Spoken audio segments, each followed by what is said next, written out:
How are you, Anyway, Matthew? I feel so excited and happy. Seeing all Thank you my so much. boss.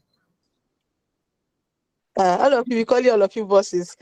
God, you allow someone to call me boss one day We too. have bosses here. Abibola is my boss. So Okay, oh, Melonia, I signed you, man.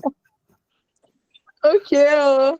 The call is being recorded now, just for information of everybody. Okay, Matthew, introduce yourself. Who are you? What do you do? Where do you work? And all of that. Okay. Thanks for the opportunity once again. My name is Matthew. Hope you can all hear me.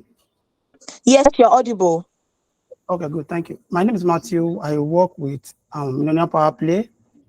I am a product designer. I am responsible in designing data interface for both web and applications, generally solving um, people's problem in terms of experience and users. So I give users a good experience, a good interface for better experience.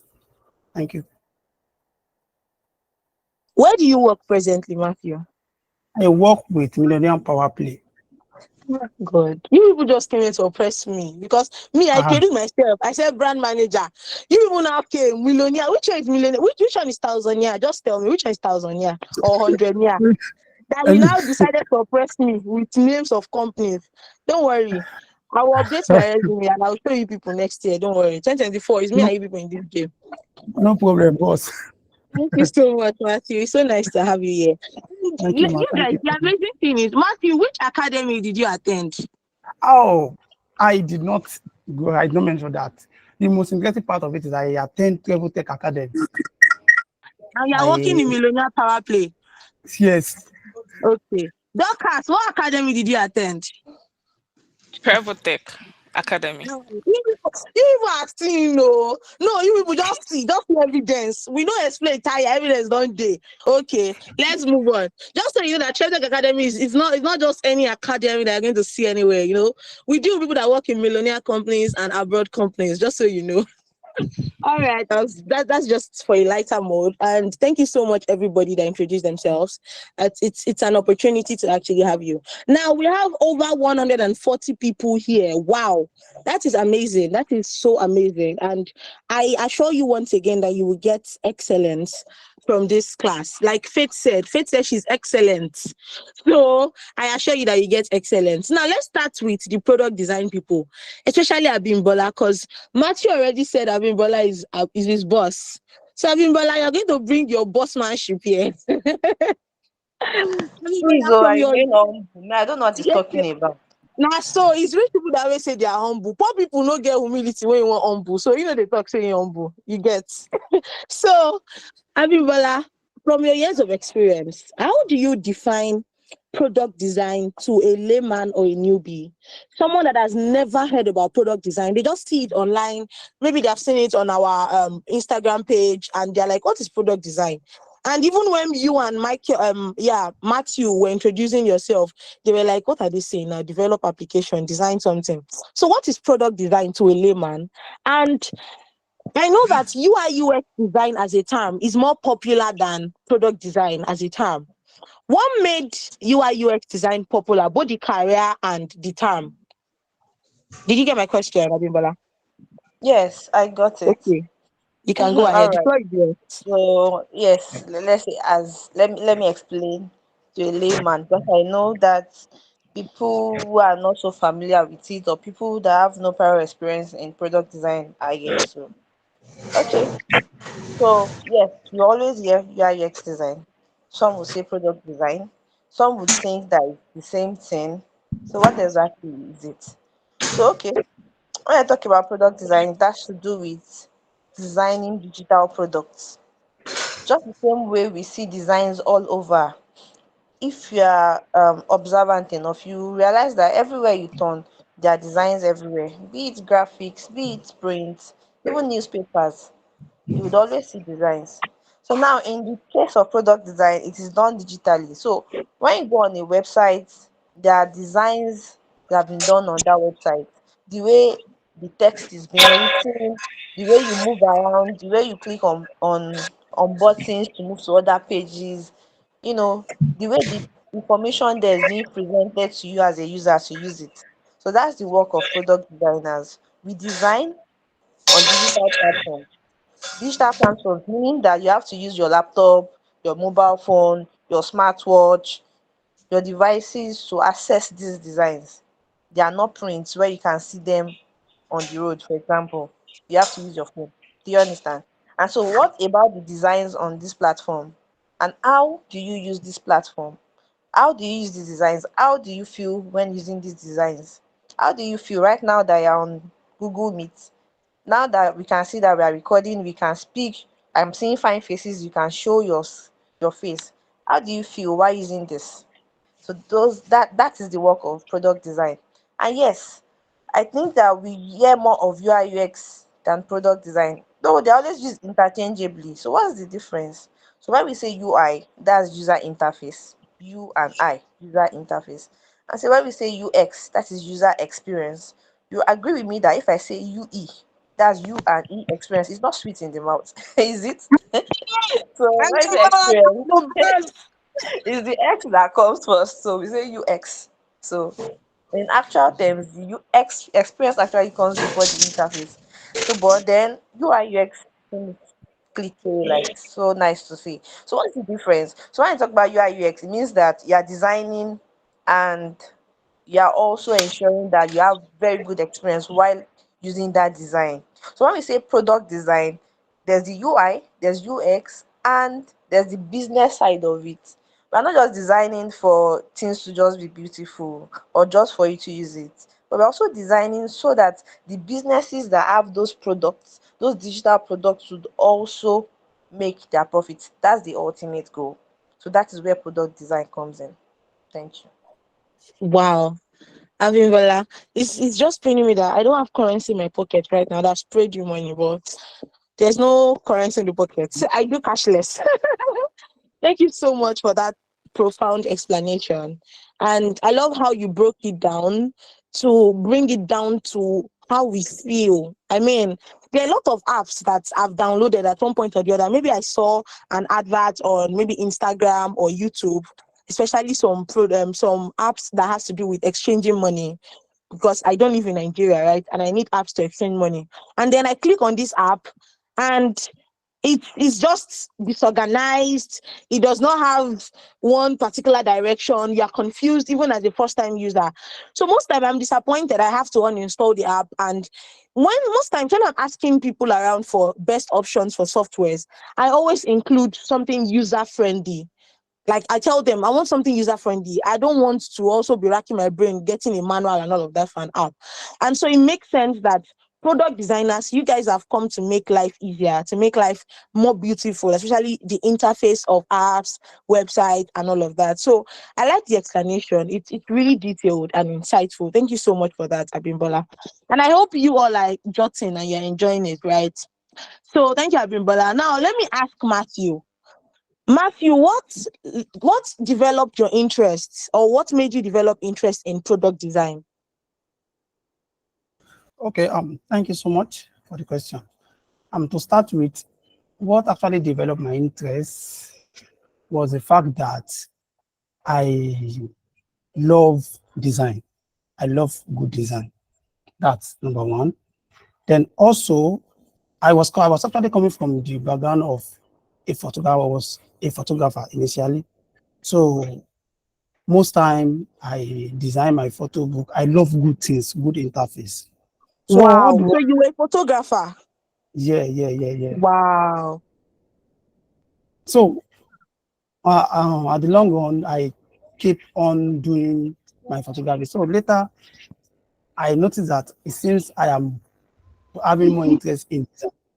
So I have a friend during that time, he does videography. He was just like, guy, there is a trend again. Why can't we just migrate into tech as well? I said, tech. I don't like all this coding of his stuff like that. I was like, you can do something that is more of low code. I said, what's that? So he told me about it. I was like, since I love something related to design, I love good. So when I see good interface, I love it. I appreciate good things, good interface. I was like, let me give it a shot. So I searched online. I saw Tech. Wow, I was like, okay. Let me give it a shot. Though it was not easy like that, something we've not done before. So it's just the fact that I love good thing. I love good interface. When I see good design, I appreciate it. Thank you. Wow. Thank you so much for sharing that, Matthew. I can Yeah. tell that your love for design also aided your transition, which is nice, which is great. Thank you so much. Now, let me ask data analyst questions. Let me start with Faith. Faith that works a group, God, I beg. Faith, how would you explain data analytics to a layman, to someone that has never understood what data analytics meant? They have just seen the term maybe online, on the internet, and they are wondering, what is data analytics exactly? How does data analytics affect my life as a person? And to be very candid, I feel like personally, one of the most popular tech careers is data analytics. Because if you ask somebody, oh, I'm a data analyst, what is data analytics, right? So why is data analytics popular, and how can you explain data analytics to a layman? Okay, thanks for that questions. Okay, first off, just like in the new age, or people are really trusting the power of data. So according to most sayings now, or most people will attribute it or say that data is the new oil, right? So with that in mind, data really helps a lot of organizations make very good decisions. So first off, what is the kind of data that helps people make decisions? It's basically information around maybe the users of a particular product.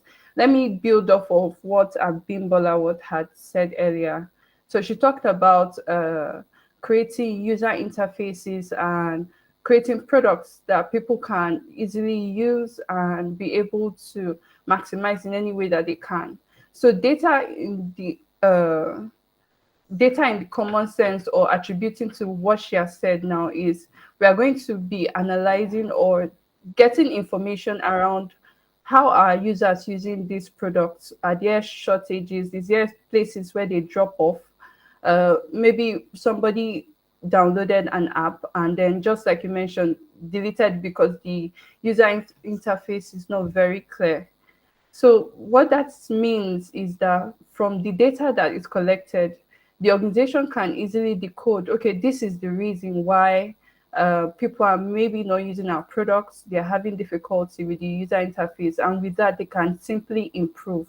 What helped them make that decision was data, that data they've been able to collect. Most times when you download an app from Google Store or App Store, you usually, when you start using it, they will show you, okay, can you leave a review of how you feel? That itself is data. If you uninstall it, they will also ask you, some applications will also ask you, why are you uninstalling this app? You can now give your reasons. Maybe you didn't enjoy it, it's so expensive. You can state why the reasons are why you're not using the product. So that's what data really helps organizations to be able to pinpoint. And because of that, because of a lot of applications and products that are coming up in the technology space, data is becoming very vital. It's a way that most organizations are able to know who uses their products. Do they love their products? How are they going to be able to compete with other people who are also using or producing the same similar product, or in the same market that they are? So data will help them to better understand the users of their products and help them to also improve the experience that users may enjoy whenever they utilize their products. Going further to your question, you also asked about, I think, why is it popular? I think it's popular because it's one of the lowest barriers to entry in tech. So you may not need to have any past degree to be able to land a job as a data analyst. All you need is just knowledge of the tools, knowledge of real life scenarios in which you can apply those tools, knowledge of the industry you're working with, and then you can simply excel as a data analyst. So I guess that's why it's popular. and it's an amazing career you can literally do from any part of the world. So a lot of people are also leveraging on that to be able to get into tech and start making money or being able to advance in their career. Hmm. Wow. Thank you so much, Faith. Thank you. You see that thing that you said about survey questions that you made as an example of data, like maybe when you want to install an app and they ask you questions and no. So being a brand manager in branding, we also do survey, but survey for branding is like voluntary. But you see, you people, data analysts, let me just you.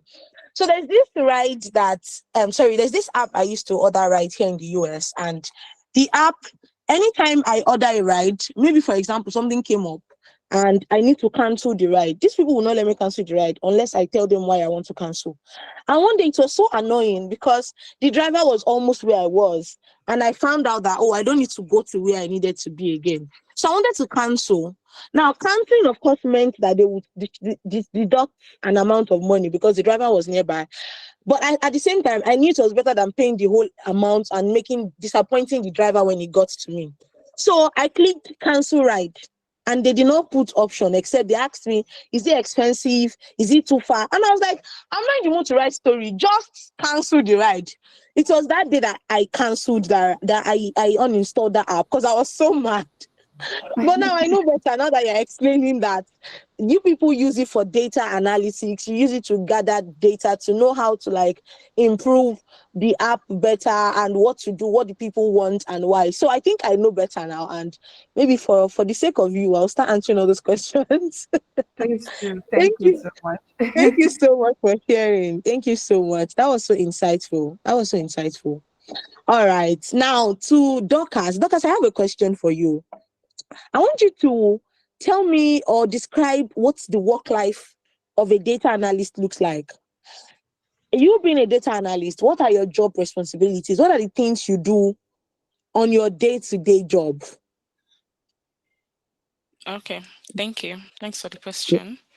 So, as a data analyst, I'm a problem solver. So my work life entails now there is a problem on ground for me to solve. So I have to state the problem, because knowing there is a problem and stating the problem, you are like 10% into solving the problem. So it involves stating the business problem, then collecting the data. When you know the problem, you would be able to collect the data to tailor it in the direction of the problem. You know the right things to ask. Either you want to use questionnaire, taking reviews, and whichever way you want to collect the data. Now, after I've collected the data, or after the data have been collected, I have to clean the data, because during data collection, there might be some errors. So the data might contain errors, and I would not make use of the data like that for my analysis, because it's not going to give me what I want. So I have to clean the data to eliminate the errors. And at times the data might be in a format in which it is not fit for the analysis I want to perform. So I have to do data cleaning, transform the data, and make the data fit for analysis. Then the next thing is to go ahead with the analysis using the analysis tools. For example, Tableau. Okay, for the cleaning of data, I use Excel. I use Excel mostly for data cleaning. So I really do not know much about Python, but people also use, some data analysts use Python.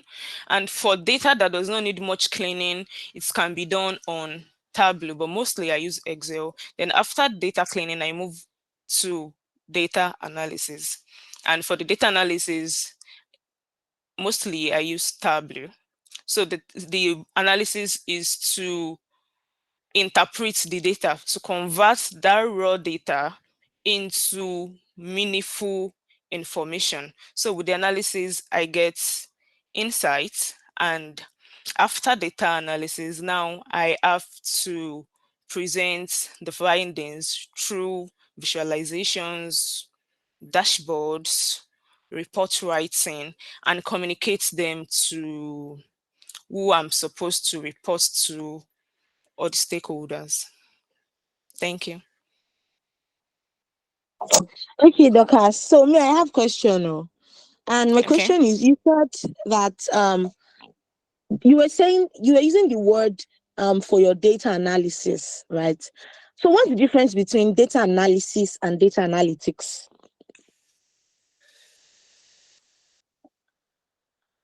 Or Between is it the data same? analysis, it is really not the same, but although some people use it interchangeably.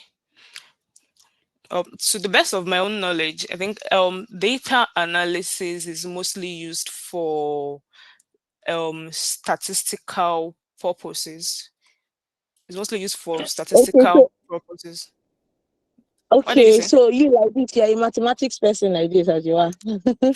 No, no, no. I'm not a mathematics person, but I love working with numbers, which was the reason why I chose data analytics.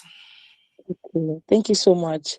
Faith, what would you say about data analysis and data analytics?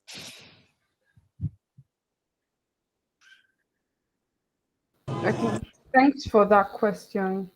So commonly, I would say data analysis is the act of, or when you get into visualizing or inspecting your data, it encompasses the cleaning, transformation, modeling of data to discover useful information. While data analytics is just like she mentioned, it involves high level statistical manipulation of data to extract information. Mhm. Okay. So you are trying to tell me that is it okay? Does it mean, for example, if I do not really like numbers, I would not thrive in data analytics? Is that what it means? Okay, so it depends on in the organization you're working in or the industry you're working in. There are some industry that are really heavy on stats and mathematics that you know that you utilize it a lot there. While there are tools or tools, yeah, in Python that can help you be able to create models without having the knowledge of those maths, you still need to know what your models are doing so that you ensure that it's being done properly. Hmm. So I think it's Okay. industry specific. Yeah. Wow. Okay. Thank you so much, Dorcas and Faith. Thank you both. I think I understand better now. So after you collect the data from all the survey questions you're asking us, you will still train the data. Ah, people are working, you're working hard. Okay. I think we'll understand more as it goes on. So I can see hands raised up already. Let me take one question before we go on, just one for now. Um, let me say, who should I call on? Who should I call on? Adegbola, you can unmute yourself and speak.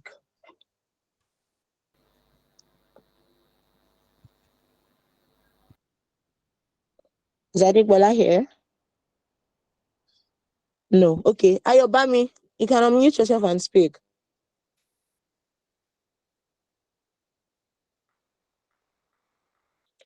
People are raising your hands and you're not here. Okay. Oh. Onyagusi. Okay, good Hello. evening. Good Yeah, good evening. evening. Legacy. Good evening. Did I Um, pronounce your name correctly? yes, you did. Thank Oh, you. wow. Okay. I have two questions. First of all, if you want to learn the tools that you use in data analysis, is there like a procedure? Like you have to learn, let me say you start with Excel, then SQL, Power BI, and stuff like that. Is it like a particular procedure to learn the tools? And then my second question is, can a student also work as a data analyst? Okay. Thank you for your question. So you can go ahead. Let another Okay. person mute, please. Okay. Thanks, Onyagusi, for that question. So yes, I would say that there is no particular or there is no compulsory way for you to learn data analytics. Whatever tools, you first of all have a mapping of the tools that are in, will I say, in vogue or most companies utilize first. And with that knowledge, you can create something that works for you. So most times people start with Excel because it's very easy to follow, especially if you don't have any technical experience or background. It doesn't mean that you cannot start with Power BI or Tableau or SQL. Any of that can follow if you feel like you can handle it and you can it won't chase you away, because most of these tools, they'll require some very a period of time to really learn and master. For somebody who does not have any background at all, it may seem scary, and then when maybe if you're getting errors from your SQL query, you feel like this is not for me. So you can start from Excel, have a knowledge of Excel, the different functions and how to be able to utilize it for maybe data cleaning, trying to make it fit for analysis, and or even creating your dashboard. You can advance to maybe a visualization or a BI tool, any of them. Um, Power BI, Tableau, Metabase, any of them that you deem fits.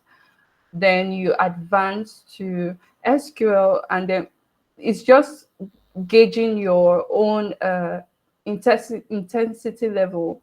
Just gauge yourself. If it's something, if you can start from a higher two, please go ahead. There's no compulsory way to start. If you feel like you want to test the waters, then you can start from Excel, advance to a BI tools, and just keep building confidence until you're able to learn all the tools that are required for the kind of role that you want to go for. Thank you so much, Chris. Thank you. I hope Onyagusi's question is answered already. Plus, I heard particularly that Dorcas mentioned that she's not so familiar with Python. Am I right, Dorcas? That she uses Excel. Yes. Yes. So I believe that the organization also determines whatever and the job roles, like Faith said too. So it depends. It's not like there's a particular procedure. So it's not as if I can buttress what Faith said, but I just had to add my own. You get. So thank you. Let me move to the next question that I have for Sorry, Matthew. my second You question want to say has been something? my second question hasn't been answered. Oh, that can a student work as a data analyst? But can it be a part-time job? Yes, yes, of course. Yes, of course.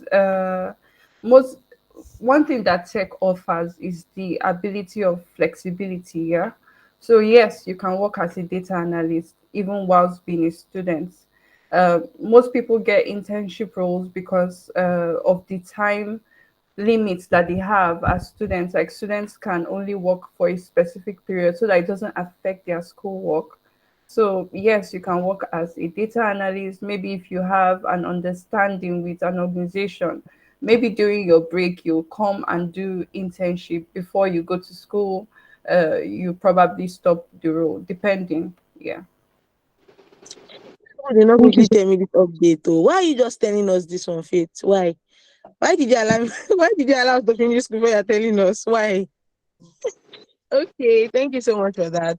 I want to add Um, something to that also. okay, okay, go ahead. Okay. As regards the question, my younger brother, when he was seeking for admission, like he seeked for admission for about 3 years before he had admission into higher institution. So he got to know about data analytics and he started learning. It was actually from him that I got to know data analytics, but he is self-learned why I trained with Travel Tech Academy. So about 2 or 3 months ago, I actually got a part-time role with a company.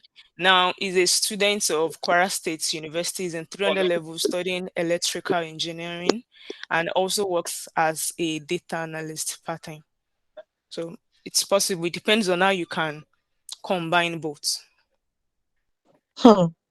So your brother will collect both engineering money and data money. And we're saying this economy is not good. You people, that's your plan in this 2024. Okay, oh, thank you for sharing updates like this. You don't cast.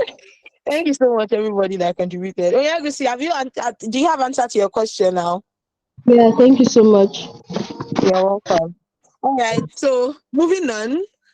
I asked people to talk. They did not talk. Someone wanted to talk the other time. Who was that? Is it Adebola or Ayobami? Yeah, None. I was the one Oh, actually. Yeah, okay. Your it's time passed, but I'm Adebola. just doing you great again.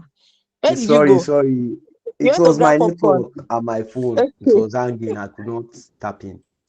Okay. Quick question. Okay. What's your Okay, question? my question is actually simple and straightforward. Like, according to the man that spoke about product design exactly, Yeah, Matthew.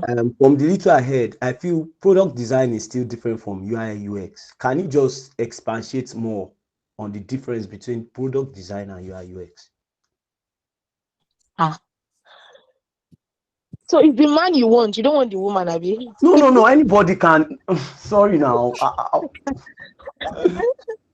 Okay. Like, So I just need more explanation. Like the difference. I really okay. want to know the difference between product design and UI UX, especially. So they are the same actually, they're just different names. But I'm thinking because Matthew emphasized on the word he likes design, he likes design. So let me allow Abimbola to answer so that the Okay. bias will Yeah. not be. Do you understand? Yeah. Thank Abimbola, you. can you answer that question? But Yes. I was not going to answer that question since you called the name. okay. Matthew. That's Okay. No vex, ma. No vex, ma. Not at all. So, I mean, I was just joking. So, we've mentioned product design, and then we also talked about UI UX design. And they are wondering, is it the same or is different? Is that the question? Or what is the exact difference between them? Is that it? Yes, he said yes, what's the ma. difference Yes, ma. between That's product it. design and Okay. UI UX design? Okay. So when we say UI UX design, just as the name implies, user interface and user experience design, right? That's to do with designing interfaces, meaning you are designing on digital platforms for Okay. great experiences, for users to find it functional and easy to use. You get it. So that's just what it is. But when you say product design, it means that aside designing interfaces, when I say interface, now I'm talking about designing for digital use where you can access it online, right? Designing and then giving it good experiences, whereby as you are designing, you are also ensuring that whoever is going to use it would enjoy using that product, right? You make your font very visible, you make your colors pop, you make your pictures clear, whatever it is in the design element that you want to use. The layout are great, everything come. All those things attribute to the experiences that the person is going to get. You understand? Now, aside that, is that there's also the business requirement, the business side of things. How is it going to profit the users? How is it going to profit the business owners, the product owners? How are they going to make their gain? And you notice that, so for example, you might be on some apps, and so let's say you've not subscribed to the pro version of it, you'll be noticing that they'll be giving adverts. There'll be adverts that sometimes it might ruin the experience because they're trying to get money from it. Okay, even if you do not pay us for this pro version, fine. Be watching adverts now. Be watching something and then you be pressing skip We go and try skip and and make the whole money. thing. And that's because they're trying to get money. The purpose of all of this design is fine, this product is functional. It's because we want to make profit. That is the reason for business, right?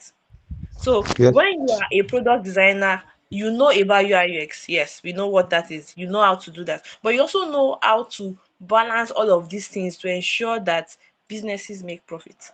Do you understand? Okay. I do now. Um, to buttress on that as well, my boss has spoken it up. But to also add to that, um, all product designer are also UI designer. Do you get? So you can't be a product designer and you are not a UI designer. Do you get? So all product designers know how to design as well. But product designers are engaged in all the processes of the design, all the design stage, the both from the brainstorming down to the business aspect, about how to make the money. But for the UI UX alone, they only based on the interface. They only just let me design this thing and I'm done with my job. Like where I was working before, there was something that happened that I called myself UI UX there, but I acted like a product designer. We want people to always come to our app. They should have reasons to come to our app for a particular thing. We run a lottery business. So what is that thing that will make people come to our app? So we have to involve what we call gamification. Okay. So the purpose of that gamification is for people to come to that place and be given probably a an artifact or a coin for them to play game, for them to have reason to come to that interface, for them to that app and play game for we to make money. So that's where product designer comes in. Hmm. Do you know the funniest thing is it's just occurring to me that people that do all these betting businesses too, so they employ product design and tech people too. Yes, so they Wow. do as well. That's funny and amazing. Okay, thank you so much. Adigbola, I hope your question is answered. Yes, miss. Yes, ma'am. Thank you. It's Mrs., but I forgive you. Okay. Sorry. All right. That's just on a lighter mood, anyways. Miss and Mrs. Na money be coco. Um, now let's go to data analysts. Because the man that Adegbola asked for and the woman, they are already spoken. Let's hear from the other woman that did not ask for. I'm just joking. So, Faith, I have a question for you. And because you mentioned that you have years of experience in data analytics, right? And Okay. now you work with Interfit Group. Now, I know that there are many people that maybe they finish a bootcamp academy, or especially for the fact that you said data analytics is actually very popular due to its low barrier in entry, right? Many people can easily say they want to transfer into data analytics. Not just data analytics, but I mean, data analytics is popular. Now, because of this reason, it also means that the job market for data analytics is more competitive. I mean, in Very. tech generally, the job market is competitive. But for data analytics specifically, since that's what you're specialized in, what are the mistakes that you think people make?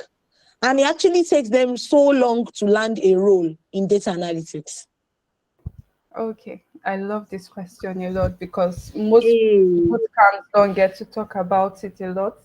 People give go me my through accolade, Faith. I'm such a good host. Abi. people pay for classes and then at the end it's as if they are regretting their decision for going into that particular field. So there are a couple of things I feel like most people do not have knowledge of before venturing into any tech career. First off, they didn't do proper research. Probably they didn't have an opportunity to join a session like this to talk to people who are already in that role to see if it's a good fit for them. So yes, they go ahead to learn it, and then because they are not really interested in it, they don't put in so much effort that will help them to be able to stand out, know the skill. They just do wishy-washy and they just say, I'm in tech. But anybody can be in tech, honestly.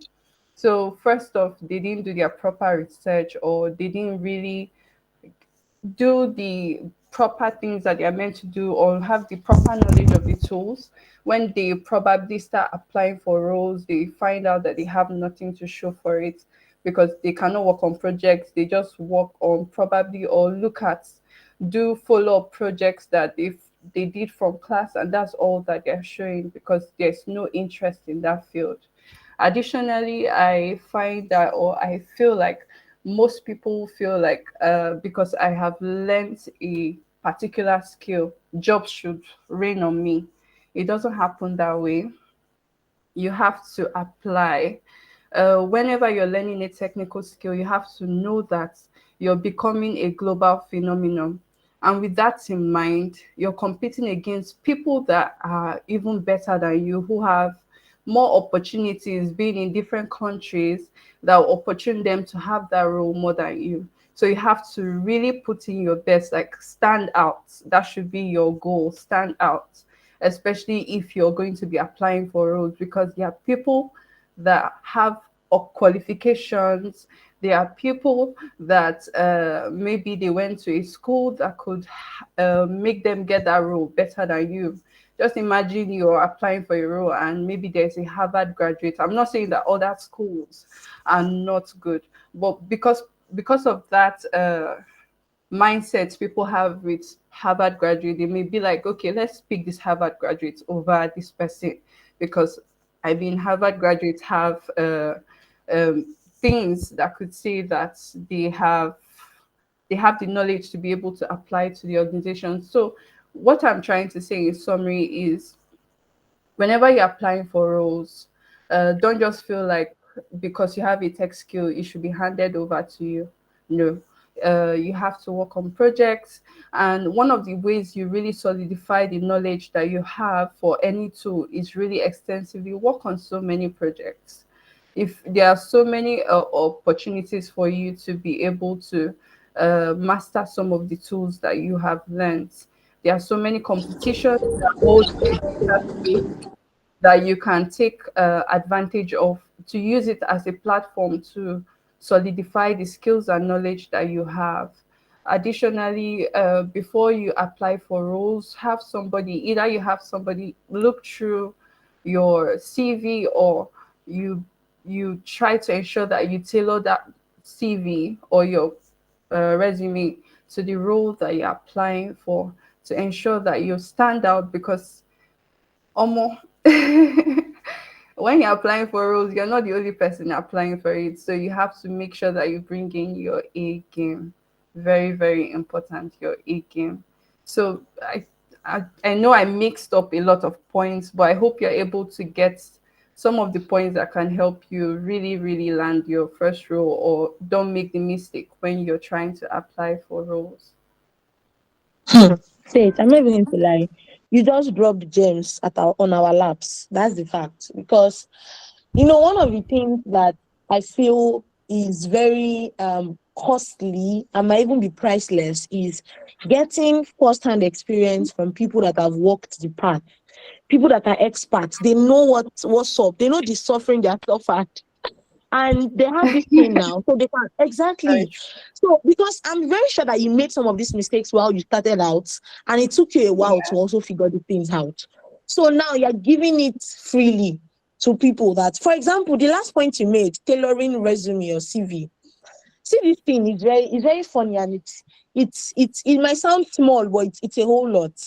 So because I've realized that when it comes to branding, for example, this role called data analytics here, another company can give it another name on their job board, and they can name it maybe BI analyst. Tell me, mute your mic or I'll exit you from this class. This is your second time. And they can call it business intelligence analyst, right? And because the role names that you learned maybe data analytics or you think you're a data analyst and you see business intelligence analyst somewhere. Now, reading the roles or responsibilities required will let you know that, oh, this is what I do, but they just give it another name. But wisdom will let you also know that, and maybe experience from people will also let you know that there are certain things they wrote that are not in your own resume. Maybe you didn't focus on them. But by just tailoring it, it can help the employer or the HR person figure you out or pick you out from a multitude because you're using the terms they used, right? So these things you just said are gems. And I really appreciate the fact that you're being open and honest to take us on your journey. Don't worry, I'll still ask you the things that your face saw or your eyes saw. But let's just move on for now. Thank you once again, Faith. Now, Thank you. you're welcome. No, that's for data analysis. Let me ask Abimbola. Abimbola represents product design people. I know Faith mentioned some things which are also general, but for product designers too, Abimbola, what are the things or mistake you think people also make in product design that also makes it hard or long, that takes long for them to get certain jobs in product design? All right. Thank you for that question. And yes, I think Faith did. She has done justice to the question. Yes, she has. Well, what makes it take a longer time for people to get jobs in product design? Mm. a very good question. Okay, so aside the usual thing of yes, write a good CV, have a good resume, a good cover letter, have a portfolio, is how do you apply yourself? Where do you get these jobs? Who are you speaking with? Who are you networking with? Mm. Where do you go? How do you position yourself out there? How do you apply? These are things that we should also talk about, right? And so when you see job, when you see vacant job online and say we are looking for a product designer that has this and that, you should try, do not just apply directly, try to go through that job description. It's there for a reason. Go through the job description, and even though you might not, maybe as at that time as a newbie, or maybe you just finished the boot camp, you don't know everything they've asked about. Try to research about it. And then what about the CV you're using to apply? Try to customize it. It doesn't mean you have to copy every word, like copy and paste. No, please. But rephrase it. Try to just pick some keywords from it and also let it reflect in your resume, right? And then what about your portfolio? So when I talk about portfolio is a must have for anybody in a creative field, maybe it a photographer, a designer. So now this is product design. A portfolio has to do with a visual representation of your work or your good work. Let's say sample. Okay, you said that in your CV where we have gone through it, you said you've done this. Can we see it? So let's see it. And so how do you present this portfolio? What does it look like? What exactly do you do? So when you're a designer, try to niche down, like pick a niche. What do you really do? What areas? So we know, okay, this person is good for this thing that we have seen. You get it, right? And so these are just ways that would help you to stand out, because the truth be told, everybody is hearing that, oh, tech is the new oil, is the new is the new this, is the new that. So everybody, a lot of people want the same thing you want, right? And so for you to stand out, you should do better. You don't have to do 101 projects for you to stand out. But even if it's going to be 5 projects, 3 projects, then let's see that it's quality work. Do quality work and place yourself out there for people to see. So, Hmm. I mean, well, I thank you. You also dropped gems. First of Moses, can all, I say something? Sorry. yes, yes, go ahead, Matthew. Thank you. I to buttress what Abimbola and Faith has said. This actually happened to me, which according to my experience, I think that is one of the problems Thing that we is, face. sorry, Matthew. Funniest thing is, I was going to ask you and Dorcas to give us a breakdown of your story because you both said you attended Travel Tech Academy. So I really wanted Okay. us to hear the practical experience. Okay, when I finished though from Travel Tech, when you finished, what was the what was the process? What was your story like before you landed your present job? So let's Okay. just walk us through that now. Okay. Dorcas, get Okay. ready. That will actually answer the question that I want to buttress on this. Yeah, go ahead. After doing my 3 months camp in Travel Tech, I was like, it has finished now. So what's the next thing? Let's start looking for job. So my boss was like, that is kudos to her. She did a great job anyway. So she was like, you just have to keep building portfolio, tailor your CV, your resume to the job description. Lot of advice. I look for mentors like that. I attend all these seminars, Twitter space, and the likes. So like that. Now after that time, while I was doing all those things, I keep on building myself using YouTube. I keep on learning. Even if I say 7 years, I will apply. That's just my drive. It might not be for somebody else, but I will apply. 10 years, I will apply. I just keep on. I'm just positive that nobody will get the right job one day. So and I keep on praying. That's the factor. Now, before I get into tech, I remember the first meeting I had with Bimbola. She asked me that why did I join tech? I said something that day, which was a mistake. And I think most people are also making that mistake. And the mistake is also outside there in the air. I told her that I joined tech because of the blood or because of the oil money. I want to catch out. I want to see money. It is a fact, of course. That's the major reason. But if you're into tech because of that Money, kind I'm of waiting. education, tell you are missing it. It's been oil money. All money, I mean, sorry. No, my all money. You know they If do you blood go, for travel tech. no mind me, like that was a slip of tongue. So if you go into tech with that kind of orientation, you'll be like, you know, when you start a tech under 6 months, you want to be catching out, forget it, a joke. So that was the orientation I brought in. I got it wrong. But I had to change that orientation myself. Now, why did I say it's a bad orientation? Outside there, most of all these, boot camp outside there, I'm so sorry, boot camp outside there, the way they place this thing as if there is, this money is already in this tech, that you won't do some things. It's a process. So the way they painted it to newbies, this newbie will not be like, oh, I have to catch out, I want to catch out on that 3 months, I want to catch out, that is the place, the new place where this money is. So without you going with that kind of invitation, you'll not be like, after 6 or 7 months that you did your training, a year, you don't discourage because you're not getting the money. But you came in because of the money initially. Now, when you are discouraged, you'll not be able to what? To practice more, you'll not be able to what? To develop your portfolio, and then your CV, you'll be like, I've been applying, excuse me, I'm not interested in this thing. So one way that you'll be losing interest, you get. So I had to change that orientation. I changed that orientation all thanks to Mr. Tolu, which is the CEO of Clevotech. The first job I did was to design the landing page for Clevotech, which I did. I and my brother. We did it. We tried our best, just newbies like that. All those kind of. We just have to search, talking to my dad. We tried our best. That was my first paid design I did. So that after that time, I involved in dancing job. I did volunteer job.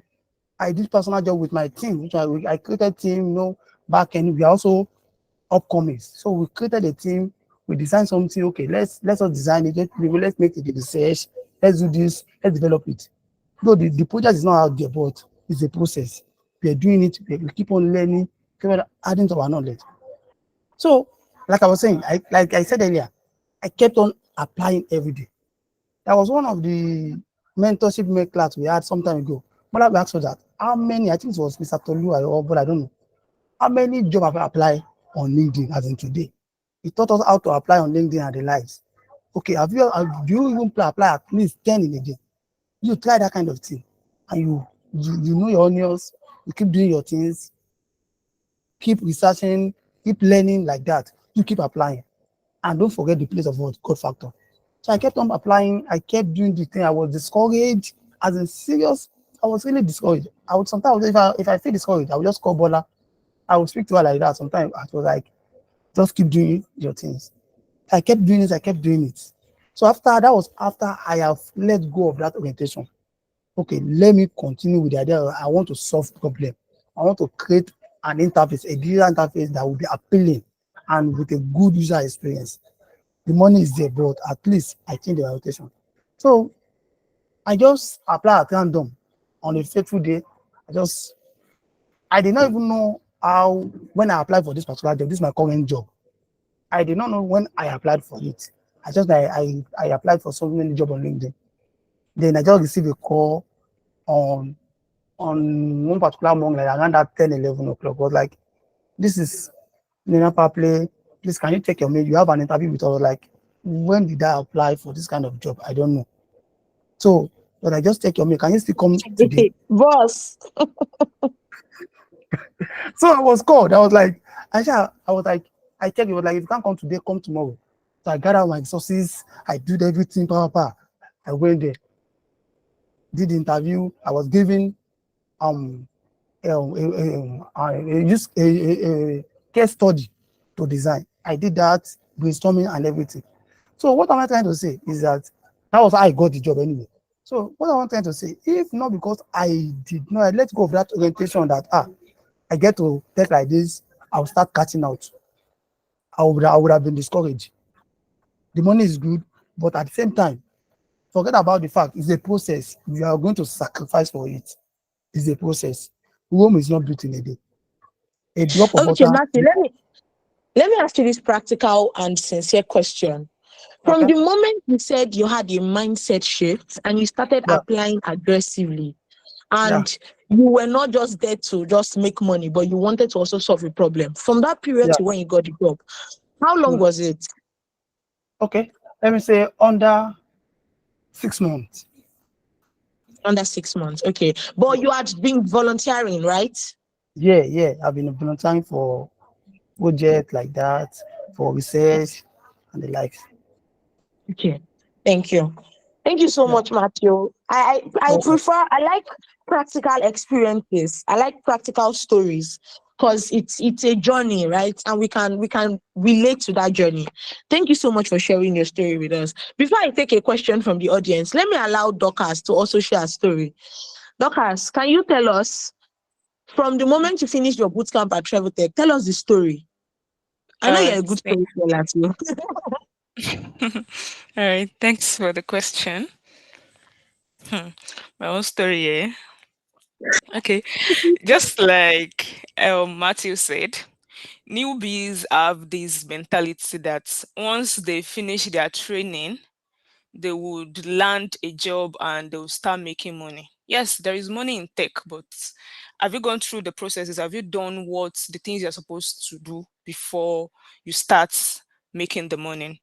So, just like other newbies, then I finished training, and what I had in mind was I would get a job immediately and I'll start making money.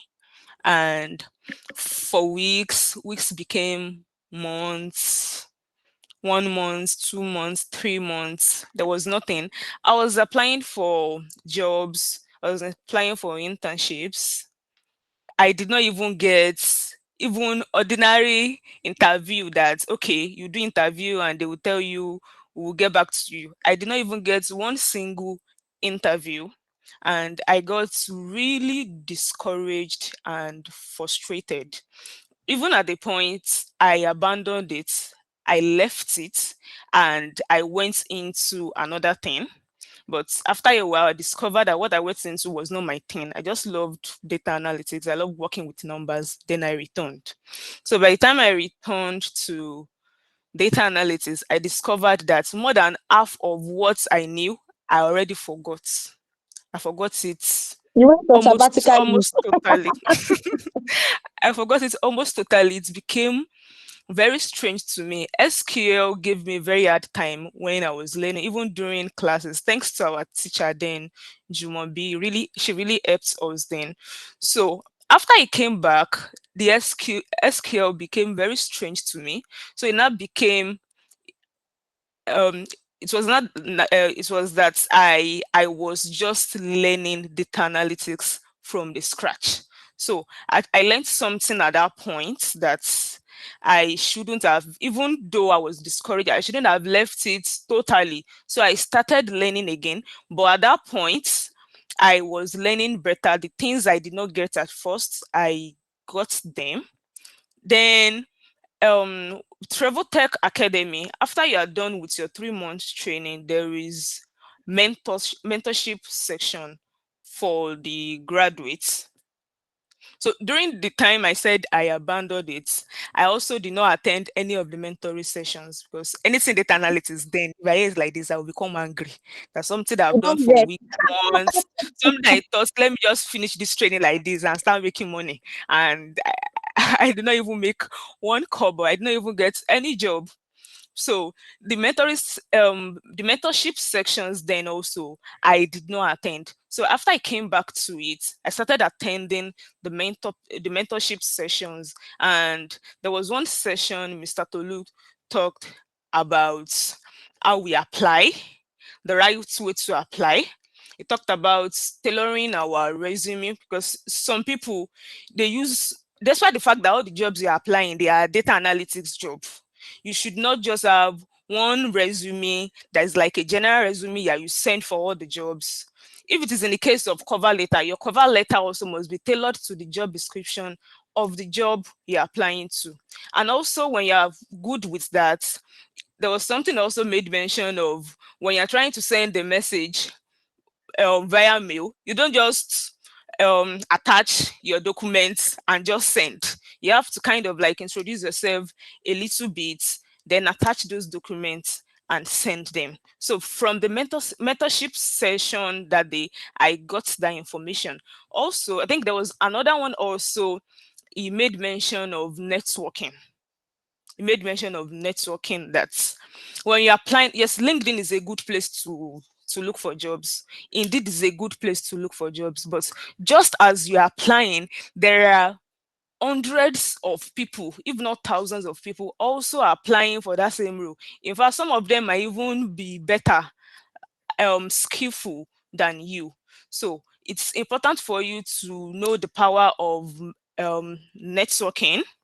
So then it said we should look for people that are already professionals in the field on LinkedIn, send like 5 messages to 5 different people per day. That's cold emails, then follow up on them. I did that. I did not get anything positive at that point. So I spoke with few friends and they told me, I stay in Ibadan. So some people linked me with managers of big companies in Ibadan. Like I just reach out to them and say, I want to work as a volunteer, like for free. And if I work for like 3 to 6 months, number one, I would gain experience, and it's possible if they see my good work, they retain me. So I started that process. I sent emails to managers in Nigerian Brewery, Coca-Cola, 7-Up, is it Wow, or which other one? So I took that step also, all from the the mentorship sessions that I attended. Then late there was this day, even in the midst of it, because I was not really getting anything positive.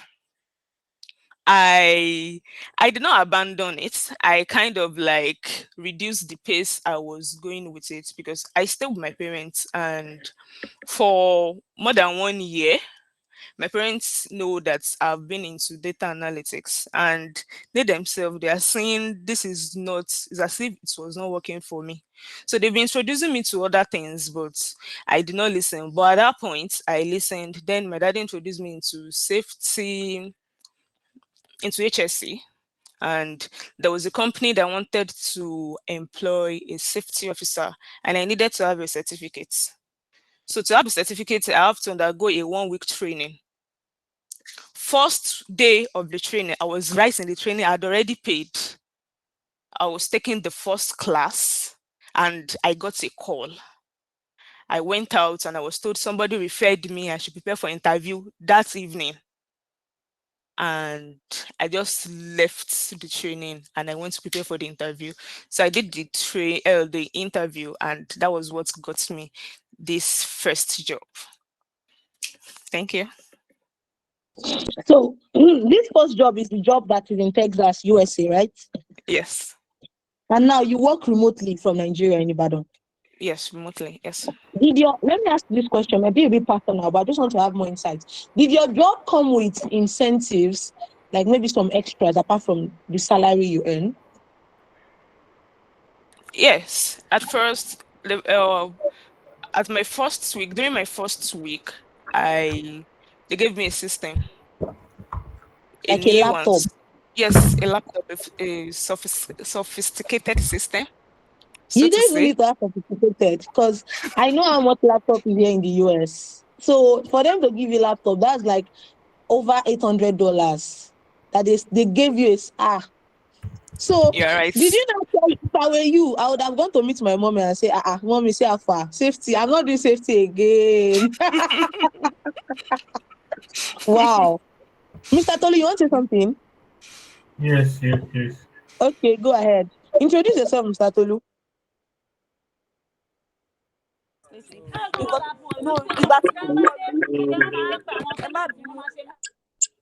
Please mute your mic. I think I'm echoing.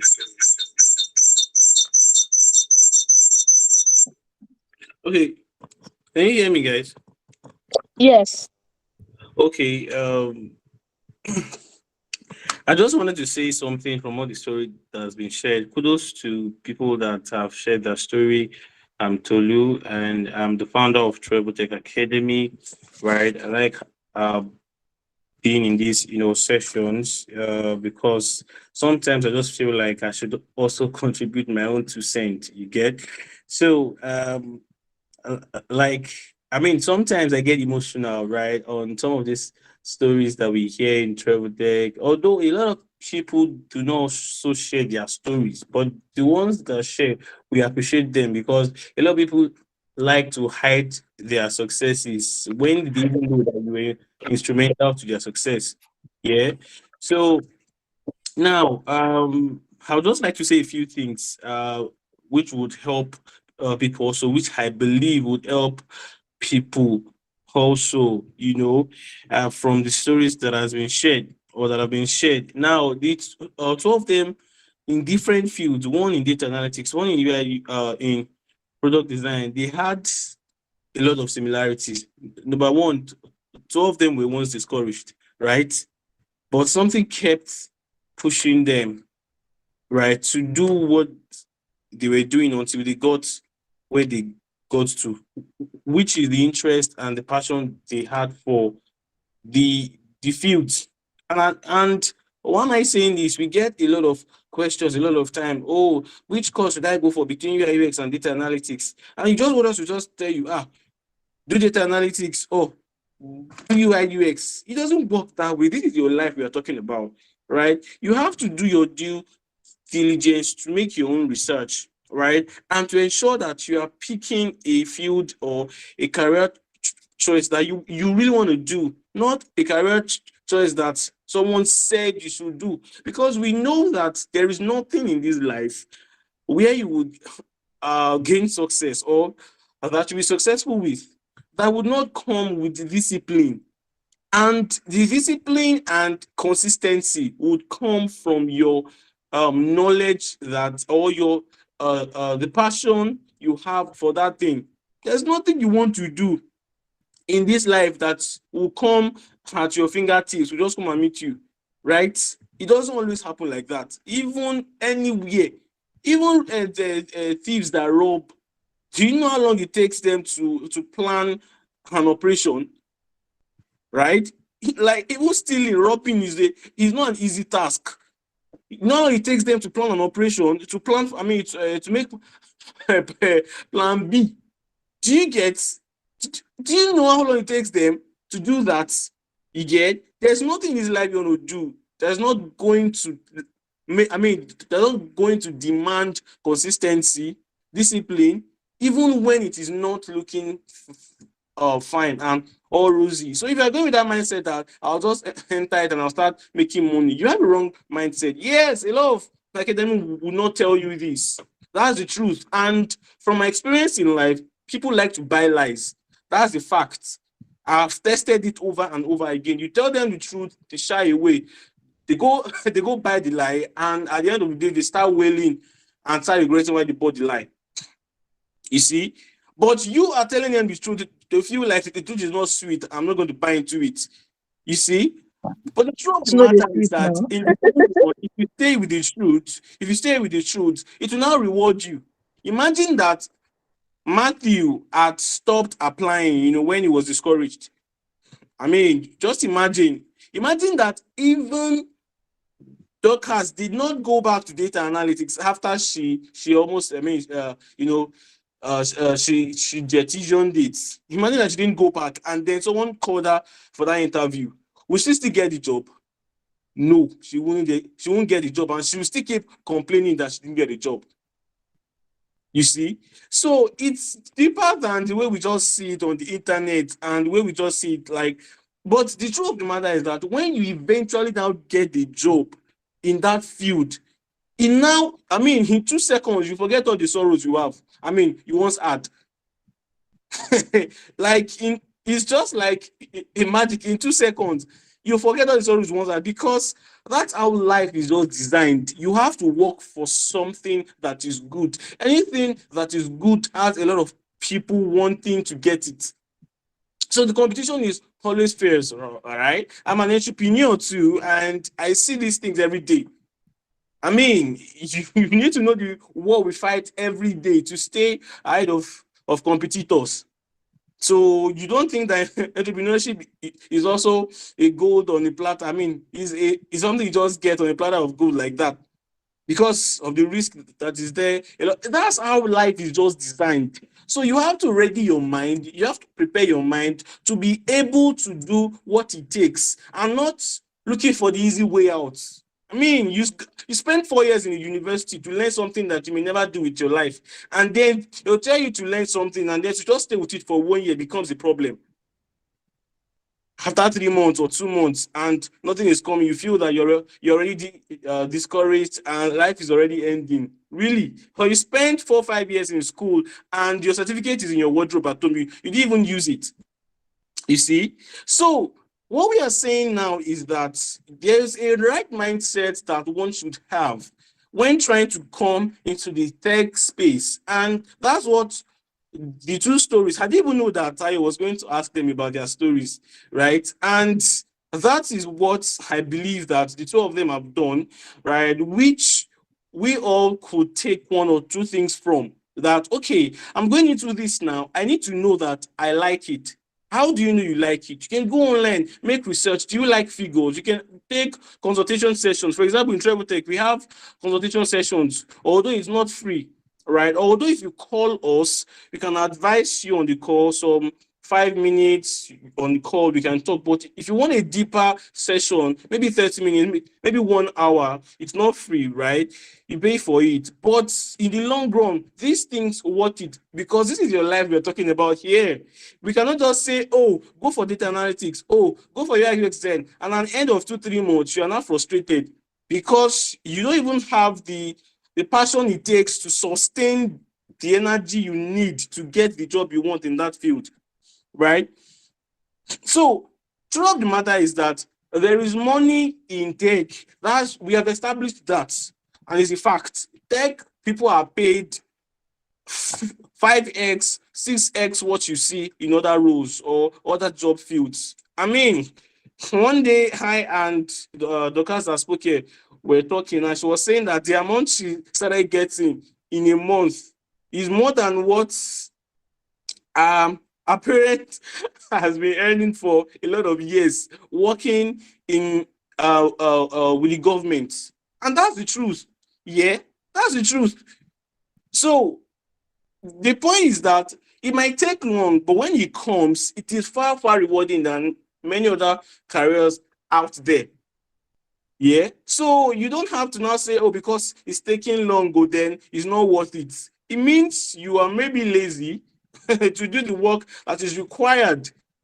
And I don't want to sound insensitive, right? Because I myself, I have my own struggles too. I have my own grind that I grind steady every day, trying to ensure that I'm on top of my own game too. It's not rosy, right? Someone was asking me today, one of my clients that I work with, she was asking me today about my startup, one of my startups that I have. One of my startups that I have, and I was telling her that I was just trying to tell her how it's not been easy, running it and all, based on some challenges I'm facing at the moment. So it's not the same way, it's the same everywhere, right? So that's just what I wanted to add. And hearing stories like this will just make you know that it is normal. When you now start the career, you learn the tools, and it's not coming on time. You know that it is normal. It's what everyone on the field face. You won't be new to it and I'll feel like, oh, they scammed me, they lied to me before I started. So that's just how it works, right? I don't want to take much time, right? I hope someone learned from that. Thank you so much, Mr. Tolu. One of the things I picked from Joshua, why am I saying Joshua? From Matthew and Dorcas was both of them mentioned at some point, Mr. Tolu. So, the funny thing is they mentioned that we have mentorship session in Travel Tech Academy. And our mentorship session in Travel Tech Academy is free. The moment you are done with your boot camp or our boot camp and you enroll with us and you do your project, it's not just you enrolled and you don't come to classes, you don't do any assignment, you don't do project and you say, I'm a student. No. At Travtech Academy, we only give certificates to the people that do or complete their projects. Because we don't want you to pay for the class, you don't attend, you don't even know what data analytics is or what product design is. And at the end of the day, you now say because you paid, though, you will collect certificates. We now give you certificate. One company now interviews you and you don't even know what data analytics is. And they are now like, which institution did you graduate from? Which academy? You now say Travtech. Please, don't spoil our name. So we make sure you finish your project, which shows that, yes, you know what you are doing. And once you do that and you have the certificate from us, you are entitled to mentorship, which is free. In our mentorship community, we have people that are already working in this field. These people are they're just like the way Dorcas and Matthew shared their story. You hear stories of people that are already in the field. Just like Mr. Tolu. Mr. Tolu too has been in tech for a while. And sometimes when I attend the mentorship sessions and he's sharing his stories on that, and I'm like, wow, success does not come easy. Last week, I was having a conversation with somebody that I unfollowed someone on Instagram. Why? Because the person always shares their success, never talks about their struggles. You might look at me and say, what's your business? It's my business because this person is showing what I feel, what I call success, but they are not telling us how to get to that success. So you come on Instagram, tell us, I work with a company in Texas and life is so sweet to me. They gave me desktop or laptop and I'm enjoying money. But you don't tell us how you started the career, how you got that job, how it was hard, how you left it, how you almost thought of giving up. And these are the things that make life interesting. The hurdles, the obstacles we face, and at the end of the day, it pays all off. Faith mentioned that she has been in data analytics for about 5 years. I'm sure 5 years to her too did not come easy. I'm sure she did not land her roles easily and she just finished and bam, they just called her, congratulations, you're the manager. I'm sure Abimbola too also has her own order. She said she has worked with companies both in Nigeria and overseas. These things don't just fall on your laps. Let me give you a quick little story about myself. So there was a time in my life where I was looking for jobs here in the US. I came to the US and I was like trying to find my footing and all of that. And I just found out I was not getting jobs. Everybody would say getting job in the US is easy. This. So one day, one of my friends called me and said, send your resume to me. Let me see your resume. And I sent my resume. Of course, me, I've worked in places. I'm a brand person. I have experience. I know what I'm doing. Degree here and there and all of that. I have certification, professional, this, London Business School, all of that. So in my mind, I'm like, my resume is standard. Don't play. Stop playing. And the person said, first of all, your resume is clumsy. In my mind, I'm like, I don't get. What are you talking about? They're like, this is a 4-page resume. How do you expect someone that has hundreds of applicants to see your resume and they have to read 4 pages? And I said, but 4 pages will let them know that I have these things. And they said, no, that's not the point. Pick out the things relevant to the job and reduce your resume. I said, wow, I worked on that. My resume was reduced to 2 pages and it was more beautiful. Then the person said, I'm checking your resume now. Your LinkedIn profile, the link is not clickable. Your resume is not downloadable. I can't click on it. I can't copy and paste something. And I was like, maybe they just want to reach. He said, no. If you want them to click on your email, click on your LinkedIn. You don't want to give them the stress of typing it out one by one. There are a lot of people applying. Make your link editable, not editable, copyable, like make it being able to copy, right? So that they can just click on it straight and reach out to you.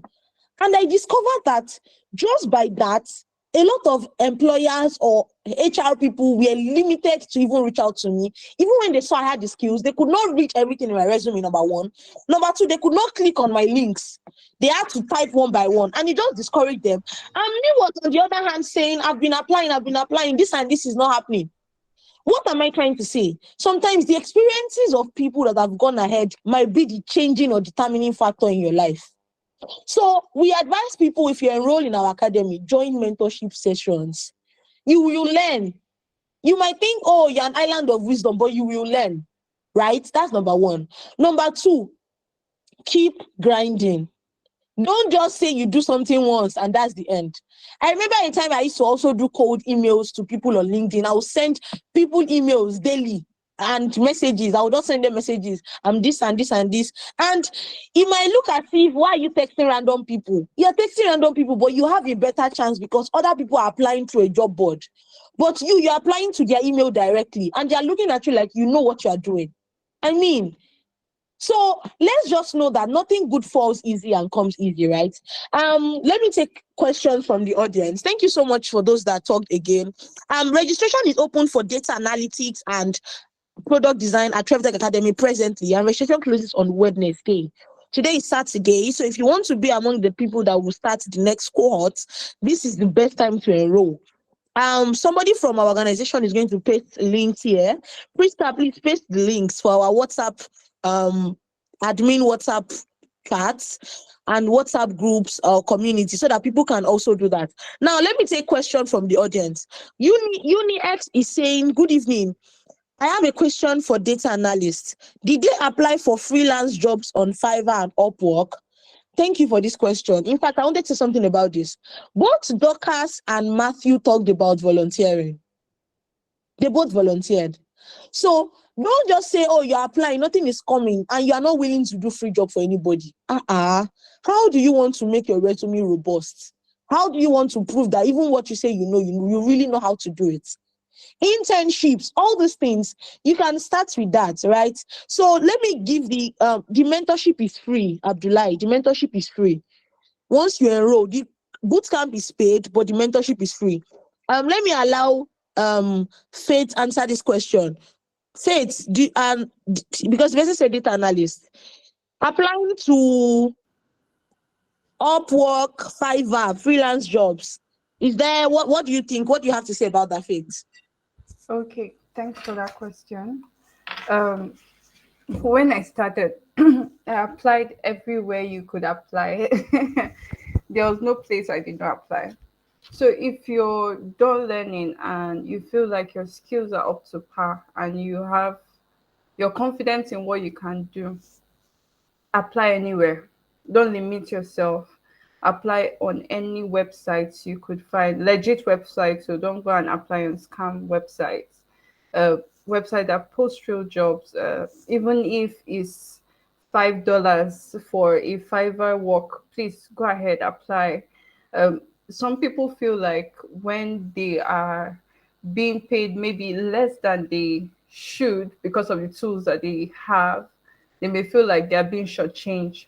I want you to change your mindset. Instead, see it as an opportunity for growth.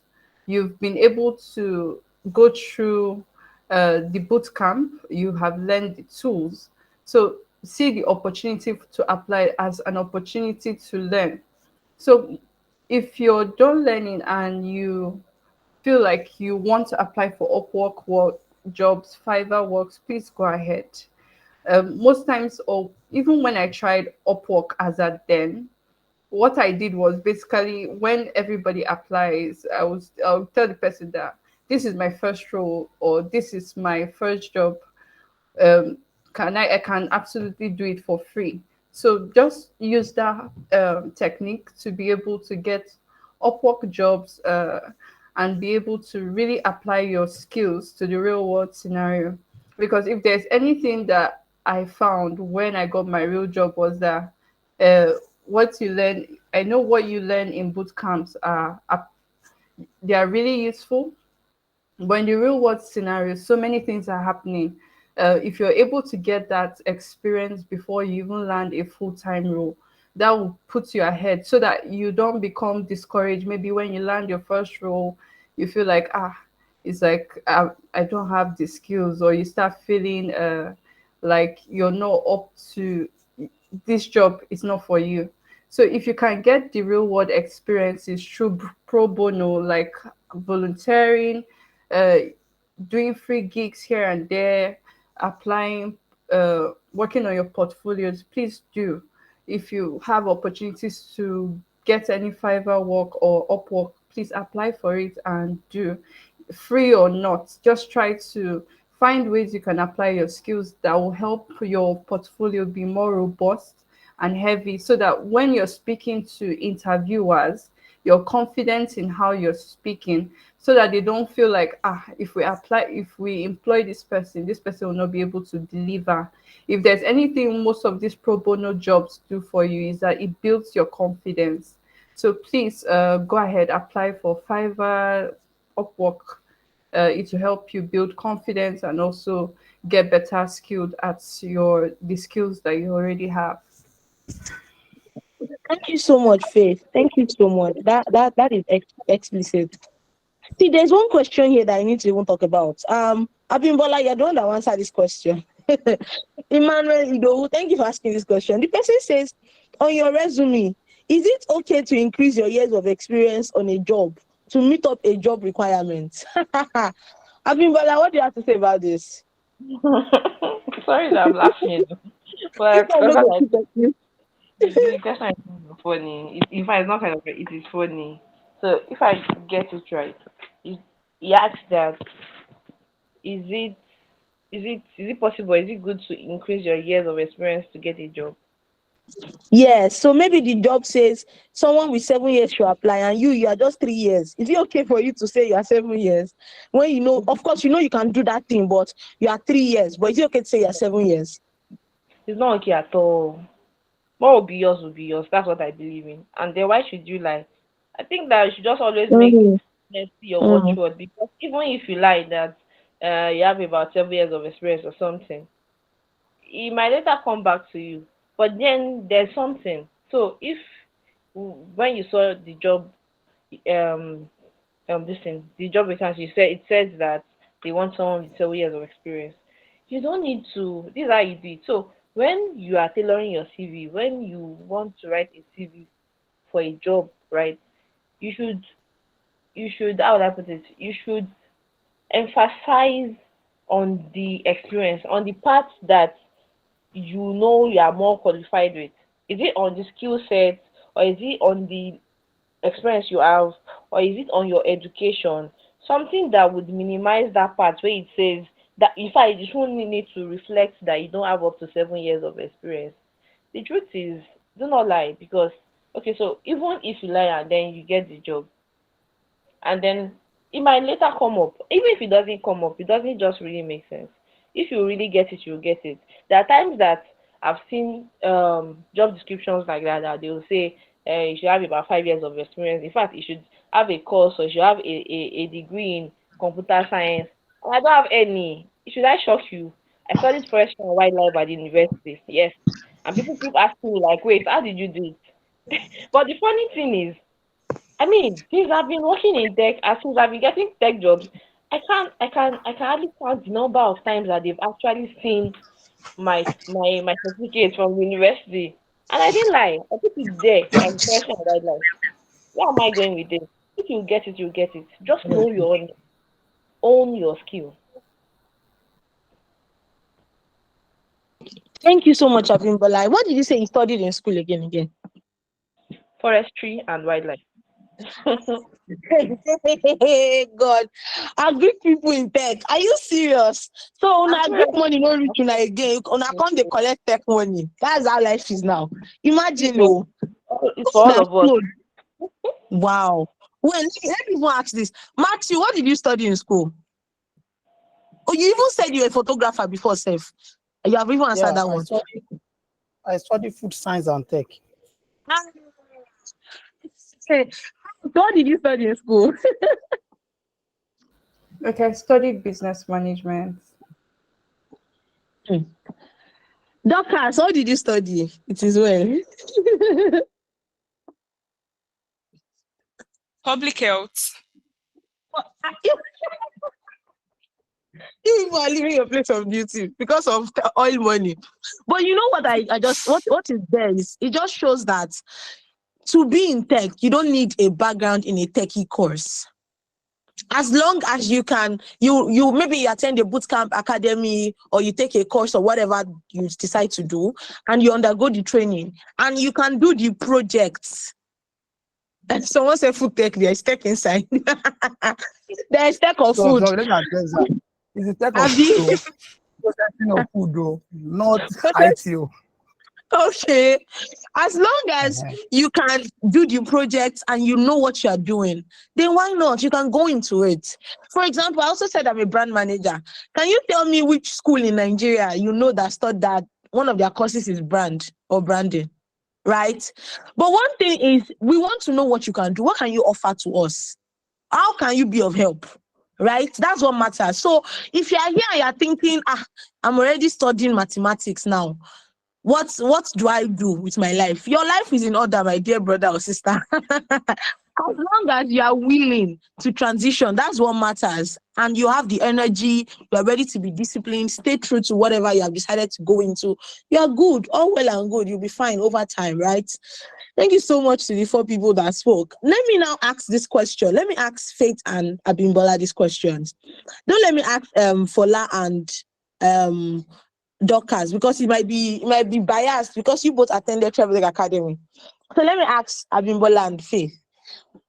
What is the earning potential? Let's talk money, because money is important. Because I know both Dorcas and Matthew talked about money, talking about you joined tech because you need the money. Of course, the fact is money is a good motivation because money is important. So you cannot just tell me, oh, because I have interest in something, I have to just stay there even when it's not paying me for years. And I need to feed my family. I have bills, right? So the fact is money is also a good factor, but there are other things that you need as a motivation apart from money, right? So let me ask Abimbola first. Give me figures. You people should not be coding anything for me. We are family here. We are one. What is the earning potential of a product designer, both in Nigeria and outside Nigeria? Give me figures, Abimbola. Don't worry, I will not bill you, I promise.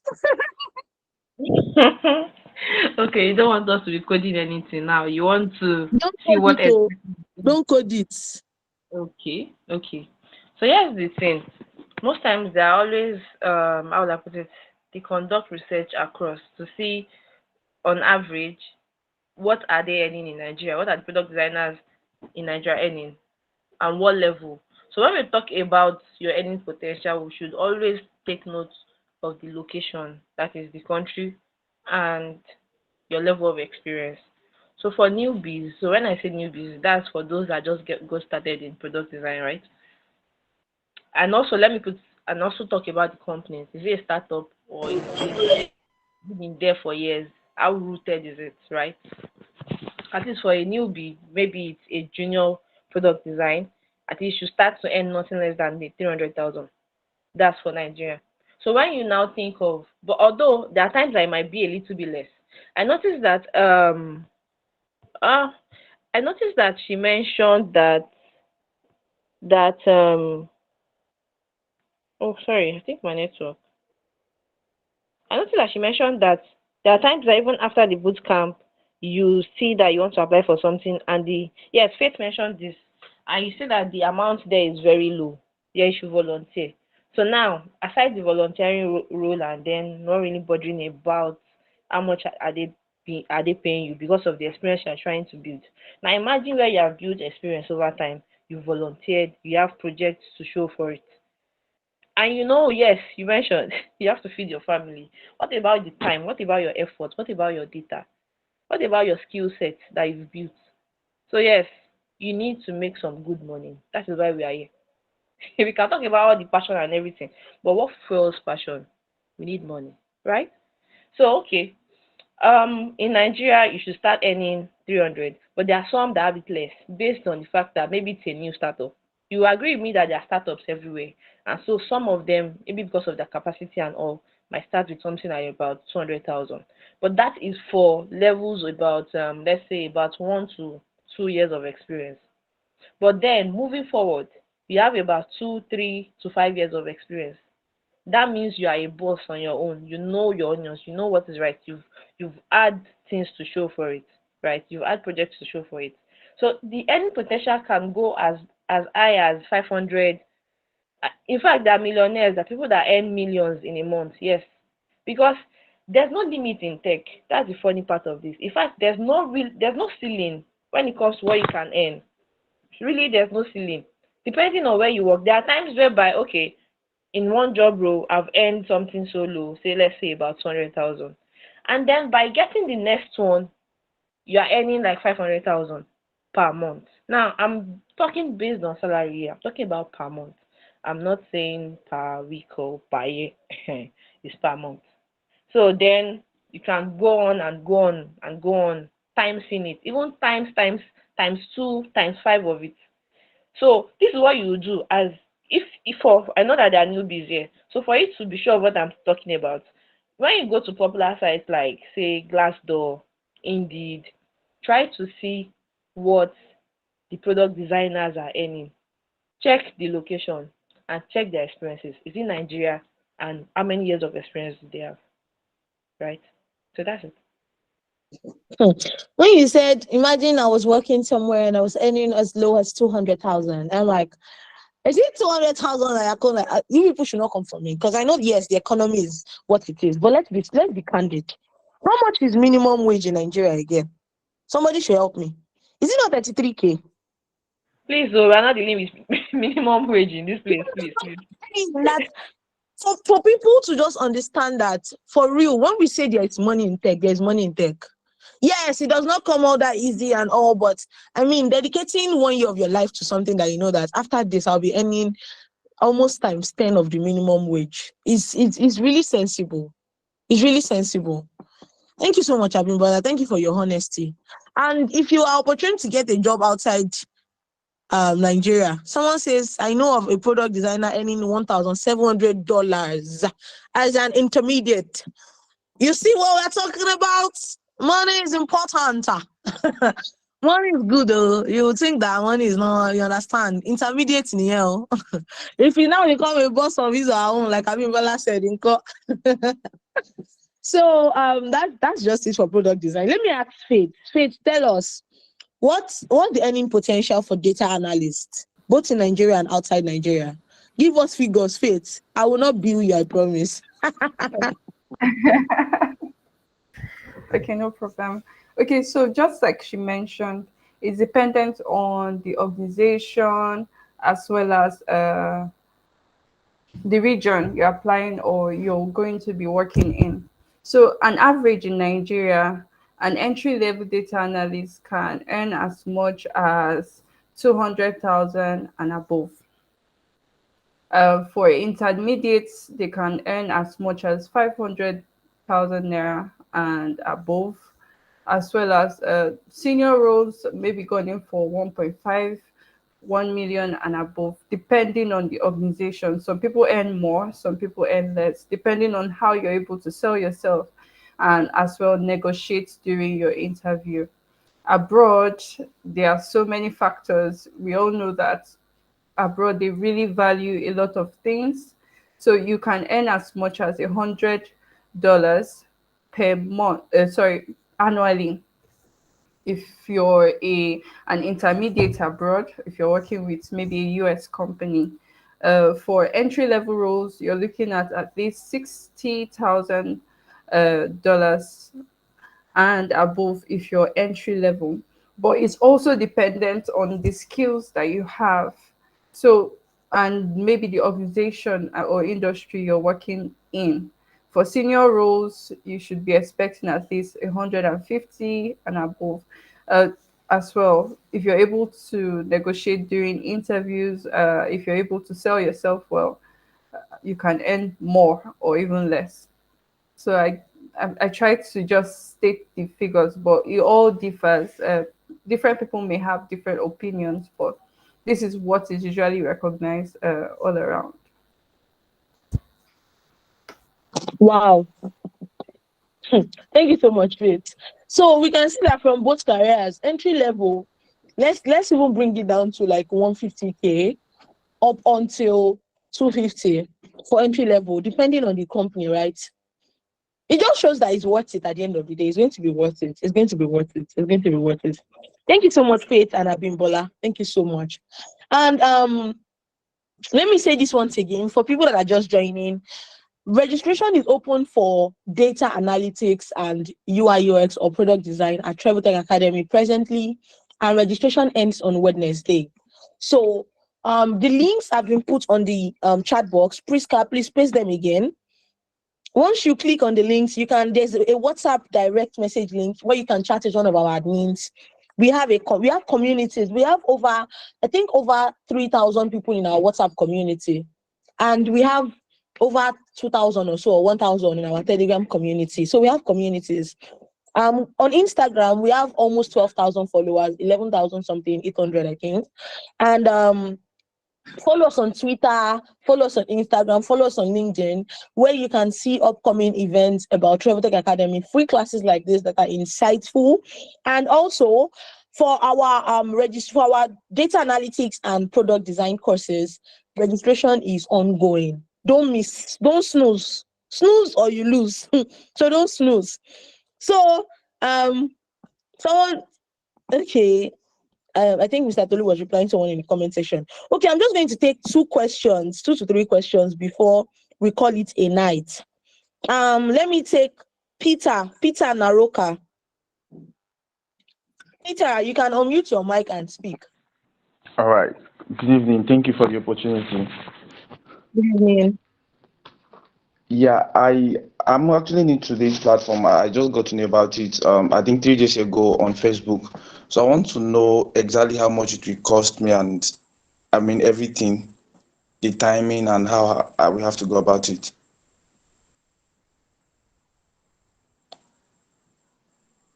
Wait, you say you are new to TrevorTech Academy? Is that what you're saying? Yes, I didn't know about the platform. I just got to know. Yes.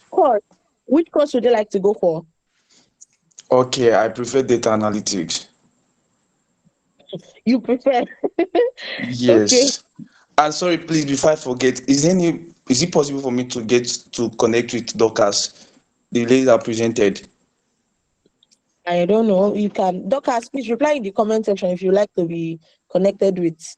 You can No drop your problem. handle. Okay, thank you. Thank you so much. Okay, so we're going to drop the info, but our boot camps are for 3 months, both for data analytics and for product design. Now, our classes are virtual. Someone on our organization just posted it in the chat box. Our classes are virtual, and our classes hold on Saturdays and Sundays only. 3 p.m. to 6 p.m. on Saturdays and Sundays virtually for 3 months. Now, this is because you might have a workplace you go to, or like someone asked as a student, you want to do this part-time. So your Monday to Friday is fixed. You have other things you're doing. So we don't want to rob you of the opportunity of, our classes are fixed on Monday to Friday and you can't join our classes, right? The classes are live virtually. We're not going to give you a course to go and watch. No, you will join the class live. You will see your other colleagues or bootcamp community members. You can ask questions from the instructor directly. And also, let's say something comes up, maybe you are sick or you missed a class for something important in your life, you have access to free recording for every class. So as soon as every class is done, there's free recording available where you can watch again and you can ask questions from your tutor, because you'll be added to a group when you pay or when you enroll. All right. Yes. So the price has been put on the price has been put on the chat box. It's 52,000 naira for data analytics, yes. And it's 3 months. And then you can pay twice. You can pay twice. And there is actually a link again. Sorry, what did you say? No, that's not me talking. That's not me talking. Please mute your mic, everyone. Kojo, mute your mic. So I have a question. Like I was saying, you see, what did you say? I say I'm not the one talking. It looks like someone else is talking in the background. I'm the one talking. I'm the one talking. Okay. What are you saying, Kojo? Yes, please hold on. Someone is asking a question presently. Please hold on. Just raise your hand. I'll call you. So as I was saying, the fee for data analytics is 52,000 naira, and you can pay twice. Now there's a link on the chat box. If you want to watch an example of what our class looks like, maybe you are thinking, what does your class look like in TrevorTech Academy? You can watch a YouTube video that shows what our class looks like, and for product design also. Now for product design, the fee is 50,000 naira, and you can also pay twice. Now for both courses, once you are done, you have access to free mentorship and a certificate. from Traveltech Academy. Now, Traveltech Academy is registered both in the UK and in Nigeria. So we are not just a company that is just, I mean, we are registered both in the UK. And for a fact, you can see someone, Dorcas here, is working for a company in the US.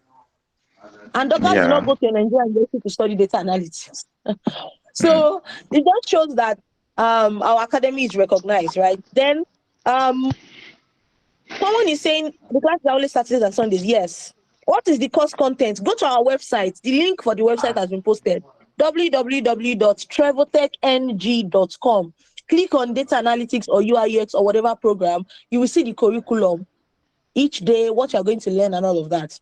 And then Traveltech Academy offer other tech careers like cybersecurity, cloud computing, product management. And for data analytics, we have 3.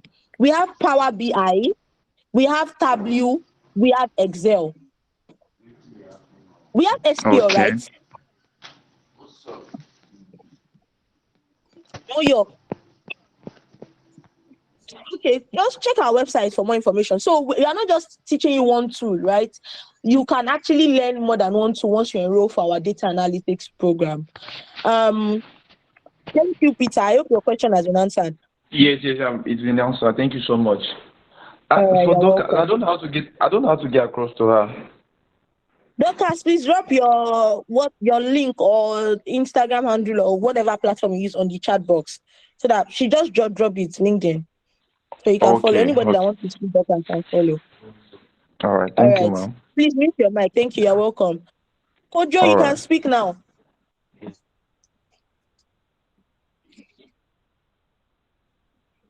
See Kojo that has a question since so now he's not talking again. Yeah, my phone was freezing. That's why I was able to talk now.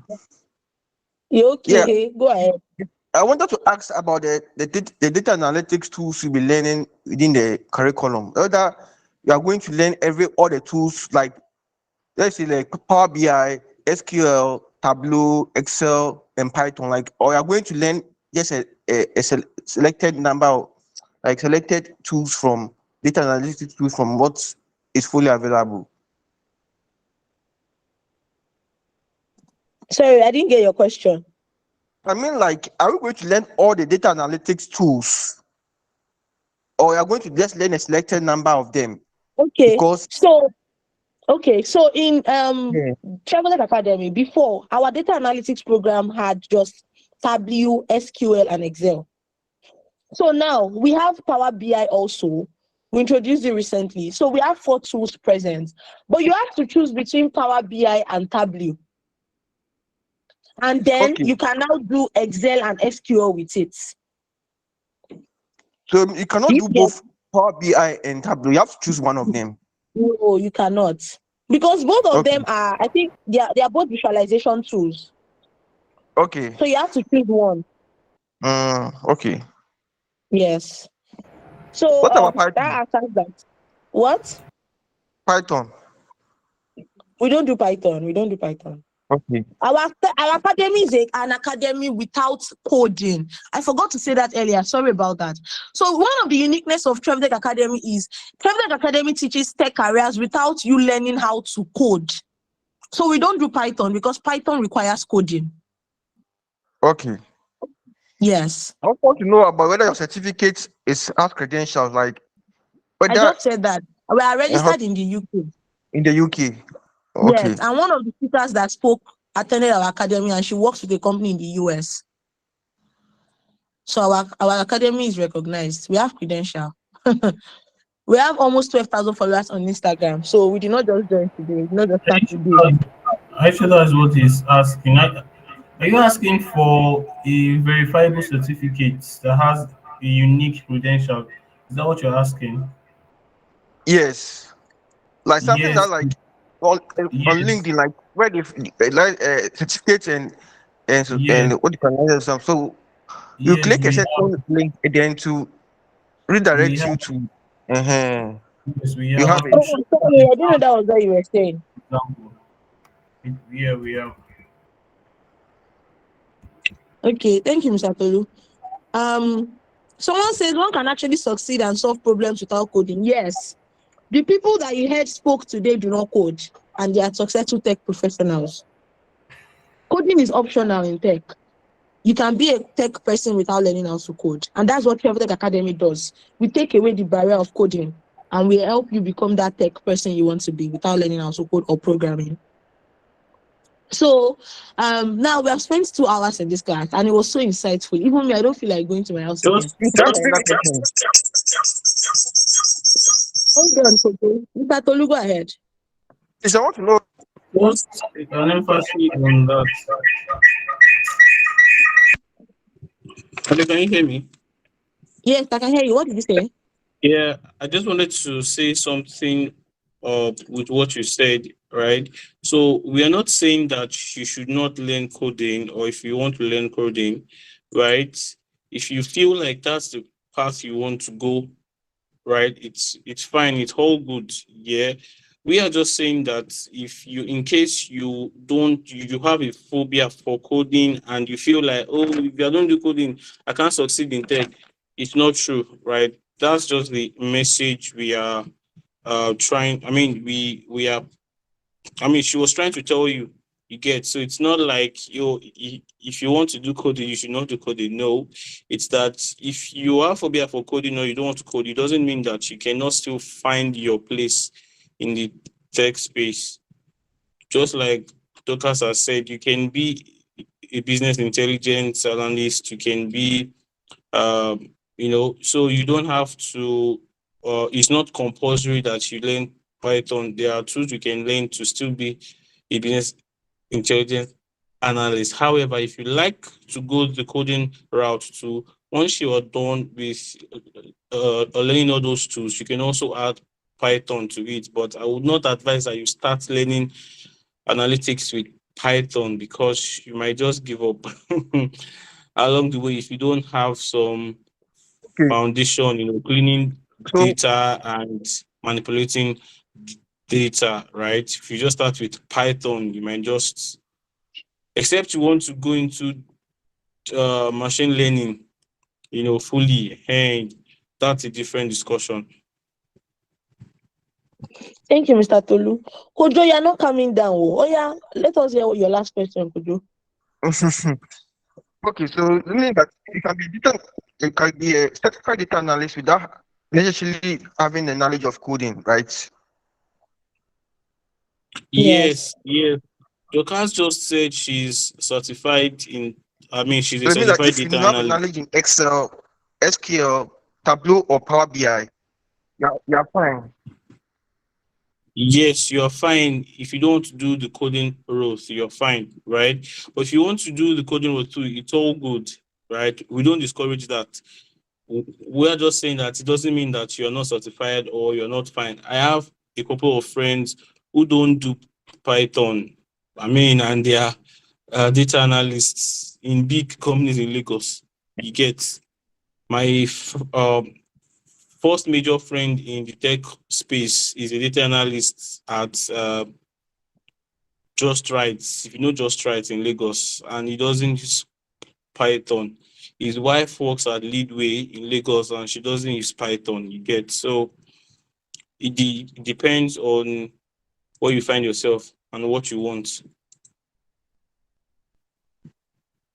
Thank you so much, Mr. Tolu. So we have come to the end of today's session, and I know the session was so. Good evening. Please Good hold evening. on. Please hold on. I know you have questions. Unfortunately, we can't answer everybody's question, but we have come to the end of today's session, and you can actually leave if you want to leave now. We pasted the links on the chat box, so you can click on any of the links to ask further questions in the community or chat an admin up, right? So thank you so much for everybody that took out their time to join today. The guests we had, Matthew, Abimbola, Faith, and Dorcas, thank you so much. We really appreciate your time and efforts, and we hope that we'll just have more of you. Thank you so much. And to everybody that left their weekend getaway or weekend vacation, end of the year party to be here, thank you so much. Your presence is really appreciated. Thank you so much. So drop your reviews in the comment. Let us know if you liked the session or not. Of course, I know you liked it. If you say you don't like it, I will mute you. I just want to connect with you. Okay, you I was coming to you. You people should be coming down in this tech industry. Oh yeah, what's your question? UniX. But I just want to. I can't hear you. Your network is breaking. See, your network is breaking. Can you hear me? Our academy is virtual. So we do not do classes physically. We only have administrative offices, but we do not do classes physically. But our administrative office is located in Ibadan, Nigeria. So our academy trains virtually. We also do physical trainings for people that request for it, but it's a special thing. That's not the major organization. UniX, you can go ahead. UniX, I can't hear you. Your network is breaking. So that will be the end of today's session. And someone is saying data science. UniX, oh yeah, go ahead. Okay, thank you very much for this Is opportunity. your network that is breaking? Oh, okay. Actually, I was just go ahead. I was just trying to connect with Faith. It's not that I have question. You've answered my question. Thank you very much. Okay, so it's because of Faith that did not allow me to talk. Faith, and her name is Faith Igwe. So I think you should search for her on LinkedIn. Faith Igwe Uzo. Search for that name on LinkedIn, and you can use the picture on the screen to decide. Plus, if you check because I don't think Faith is there anymore since I already announced that the class is over. So just search for her name on LinkedIn, and you can connect to her from there. And you can tell her, oh, you're from the free session from TrevorTech Academy and all of that. All right, thank you. Yeah, Mr. Tolu has also been in data analytics for a while. So you can also check his LinkedIn page on LinkedIn. I think it's Tolu Mayowa. So you can connect with people. Networking is good. Cybersecurity is available and is coding available. Today is not for cybersecurity question. We did that last month. Yes. So today is not for that one. But we do cybersecurity in TrevorTech Academy, and we do not teach coding there. Yes, there are people that do coding in cybersecurity, but we do not teach coding in our cybersecurity because there are different levels in cybersecurity too, right? So thank you once again. The links have been pasted again for direct messages to join our community, our Instagram handle, registration for data analytics, and registration for UI UX design. Thank you, everybody. Thank you, Ikmat. Ikmat says this is interesting. Ade Badju says this is interesting. Thank you so much. Someone in the earlier hours of the meeting, James said, host, you are doing well. Thank you. That's the only person that said I'm doing well. All of you are not saying you have questions. I want to answer you, Coco. Thank you so much. Thank you. Yes, that's it. I think I checked all the questions on the chat box, and that's it. Have a great night, everybody, and happy New Year's in advance. Happy holidays. Enjoy your New Year's. Eat chicken, eat goat, eat ram, whatever you eat. Have fun. Bye.